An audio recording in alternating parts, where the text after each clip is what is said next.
Welcome to ज्ञान classes. ज्ञान classes में आप लोगों का फिर से स्वागत है।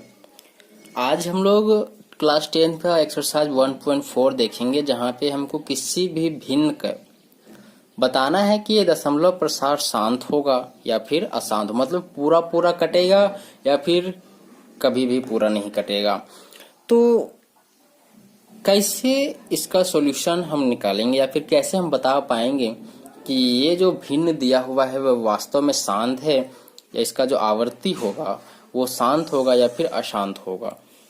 तो ध्यान में रखना है कि किसी भी भिन्न का, अगर मान लीजिए कि वो भिन्न a बाई बी है, तो इस b का जो गुणनखंड निकालेंगे अगर वो केवल 2 और 5 में आएगा, मतलब ये 2 का ज्यादा भी हो सकता है, जरूरी नहीं कि एक ही होगा, 5 भी ज्यादा हो सकता है, मतलब केवल वहां पे गुणनखंड में 2 और 5 रहेगा तो वो शांत होगा।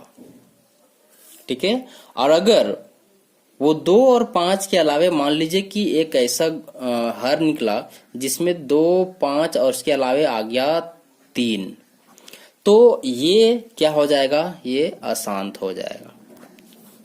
ठीक है। बस कॉन्सेप्ट इतना ही है कि उसका गुणनखंड, हर का गुणनखंड जो है वो 2 और 5 के रूप में ही केवल हो तो वो शांत होगा। और अगर उसमें कुछ एक्स्ट्रा नंबर्स भी जुड़ जाते हैं, जैसे मान लीजिए कि 3 आ गया, तो वो क्या हो जाएगा, अशांत हो जाएगा। बस इतना ही सा इसका कॉन्सेप्ट है। अब इसको हम क्वेश्चन के माध्यम से आपको बताते हैं तो इससे ज्यादा समझ में आएगा आपको।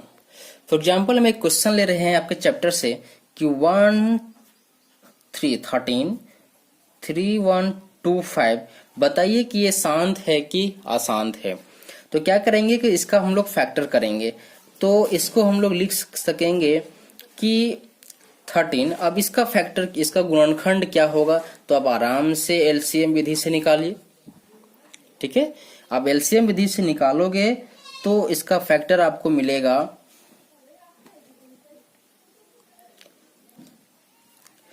5 इंटू 5 इंटू 5 इंटू 5। ठीक है। आप इसको लिख सकते हो कि 13 into 5 to the power 2, 5 to the power 2 और इंटू 5। यहाँ पे देखिए कि ये जो है केवल 5 के रूप में है। ठीक है। मतलब 5 और 2 के अलावे कोई नंबर आना ही नहीं चाहिए, अगर आएगा तो वो शांत नहीं होगा। यहाँ पे 5 है तो ये शांत होगा। ठीक है। अब इसका आंसर करेंगे, अगर किसी भी भिन्न के हर को 2 टू द पावर n और 5 टू द पावर m के रूप में लिखा जा सकता है तो वो क्या होगा, शांत होगा। लिखेंगे क्योंकि हर को 2 to the power n and 5 to the power m के रूप में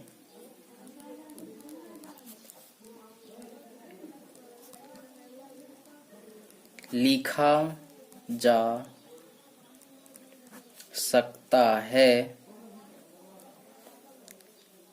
अतः इसका दशमलव प्रसार शांत होगा। ठीक है। क्या इसको 2 to the power n and 5 to the power m के रूप में लिखा जा सकता है, इस कारण से क्या होगा, ये शांत होगा। अब एक ऐसा क्वेश्चन लेते हैं जो अशांत है। ठीक है। For example 29343। आप जानते हैं कि इसको हम लिख सकते हैं 29 बाय ये 343। आप जानते हैं 7 का क्यूब है, तो इसको हम लिख देते हैं 7 का क्यूब। यहाँ पे देखिए क्या ये उस रूप में है। ठीक है नहीं है, ये 2 टू द पावर n और 5 टू द पावर m के रूप में नहीं आता है। लिखते हैं हम कि हर 2 to the power n and 5 to the power m नहीं आता है, इसलिए दशमलव प्रसार क्या होगा, अशांत होगा। बस ये 2 ऐसा ही क्वेश्चन आपको इस चैप्टर में मिलेंगे और एक्स्ट्रा कुछ भी नहीं है।